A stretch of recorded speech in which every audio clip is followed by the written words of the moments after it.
સુરતના અલગ અલગ વિસ્તારમાંથી અલગ અલગ લોકોના જુદા જુદા બેંકોમાં ખોટા ડોક્યુમેન્ટથી બેંક એકાઉન્ટ ખોલાવી સાયબર ફ્રોડ માટે અજમેર તથા દુબઈ ખાતે મોકલી ગુના આચરતા ઈસમોને સુરત અને અજમેરથી અલથાણ પોલીસે ઝડપી પાડ્યા છે.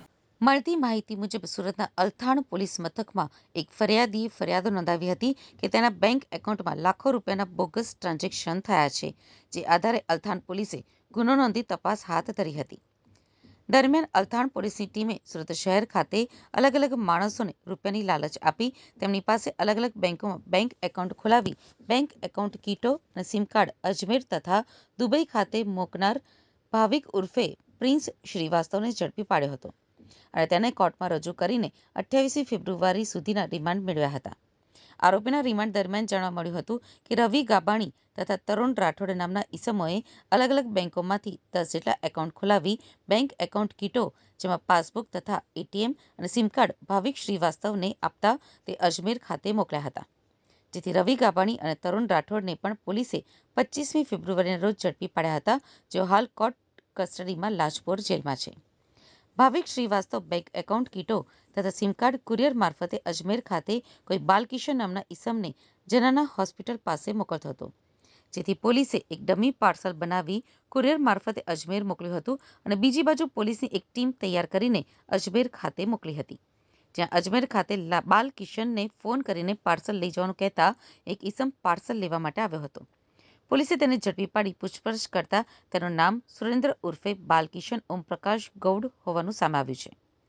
પોલીસે વધુ તપાસ કરતા તેઓએ ભાડે રાખેલા ઘર ઉપર બીજા ઈસમો ગોવિંદ ઓમનાથ સિદ્ધ મળી આવ્યો હતો અને ઘરે તપાસ કરતા ઘરમાંથી મોટી માત્રામાં એટીએમ કાર્ડ તથા સિમ કાર્ડ, બેંક પાસબુક તથા ચેકબુક તથા મોબાઈલ મળી આવતા તપાસ માટે સુરત લાવી તેઓની ગુનાહિત ભૂમિકા જાણતા પોલીસે અટક કરી કાયદેસરની કાર્યવાહી હાથ ધરી હતી.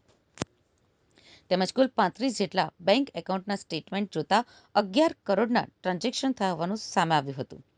આમ આ ઘટનામાં પોલીસે અત્યાર સુધીમાં ભાવિક ઉર્ફે પ્રિન્સ પ્રદીપ શ્રીવાસ્તવ, રવિ દામજીભાઈ ગાબાણી, તરુણ કાળુભાઈ રાઠોડ તેમજ સુરેન્દ્ર ઉર્ફે બાલકિશન ઓમપ્રકાશ ગૌડ અને ગોવિંદ ઓમનાથ સિદ્ધને ઝડપી પાડ્યા છે. તેમજ અલગ અલગ કંપનીના 21 મોબાઈલ ફોન, અલગ અલગ કંપનીના 33 નંગ સિમ કાર્ડ, અલગ બેંકના 88 નંગ એટીએમ કાર્ડ, અલગ બેંકની 39 નંગ પાસબુક અને અલગ બેંકની 5 નંગ चेकबुक कब्जे करी છે. सूरत शहर बढ़ते हुए साइबर क्राइम को अटकाने में सतत अग्रसर है और इस अनुसार अल्थाण पुलिस स्टेशन के पीएसआई एनडी परमार और पीसी रमेश भाई, इन दोनों की माहिती से एक फरियादी हमें मिला, जिस फरियादी ने नोटिस किया था कि उसने अपना एक अकाउंट किसी को दिया है और उसके अंदर सस्पिशियस ट्रांजैक्शन हो रहे हैं. तो उसको फरियाद हमने दाखिल की और जब जिसको उसने ये अकाउंट दिया था, उसका नाम भाविक श्रीवास्तव है, उसको लेकर के आए तो पता चला कि उस अकाउंट का मिसयूज हो रहा है. क्राइम, चाहे वो साइबर क्राइम हो, गेमिंग हो, इस तरह के पैसे लेकर के उसको अलग अलग म्यूल अकाउंट्स में ट्रांसफर करके फाइनली वो पैसा दुबई तक पहुंचाने का. उस आरोपी के निवेदन मुजब 2 नए आरोपियों को गिरफ्तार किया, जिसमें कि रवि गावाणी और तरुण राठौड़ जिनके नाम थे.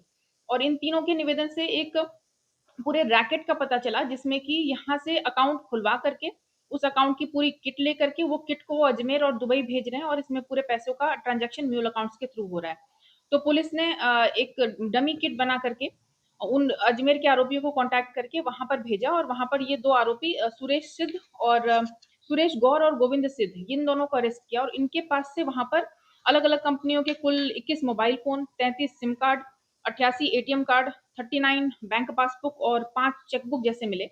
और अभी तक के इनके निवेदन से ये पता चला है कि टोटल 35 ऐसे बैंक अकाउंट अलग अलग बैंकों में, नेशनल बैंक और कोऑपरेटिव बैंक में इन्होंने खुलवा के रखे हैं, जिसके थ्रू ये क्रिमिनल ट्रांजैक्शन कर रहे हैं.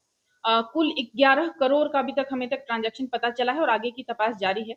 और इसमें एक ऐसा भी देखने को मिला कि जो अकाउंट का इनका यूज हो गया, अभी उन्हें जरूरत नहीं है, तो वैसे जो यूज्ड सिम कार्ड्स हैं और जो यूज्ड एटीएम कार्ड्स है, तो सिम कार्ड को वो एक नोटबुक में चिपका के रख दे और उसके साथ जिसका भी वो नाम था उसका डिटेल शामिल रखते थे.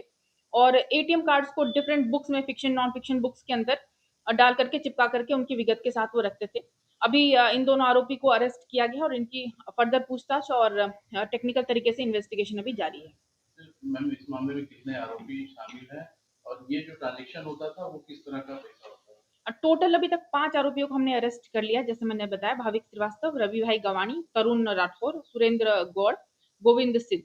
और इनके आगे भी और आरोपी हो सकते हैं जो कि शायद फॉरेन में दुबई में बैठे हों, जिनके कुछ कुछ कोड नेम्स हमें अभी पता है बट रियल नेम नहीं पता है, और उसका हम अभी इन्वेस्टिगेशन कंटिन्यू कर रहे हैं। और ट्रांजैक्शन गेमिंग का पैसा या साइबर फ्रॉड का पैसा या अलग अलग जगहों से जो पैसे आए वो अलग अलग म्यूल अकाउंट्स में ट्रांसफर करके फाइनल डेस्टिनेशन तक ट्रांजैक्शन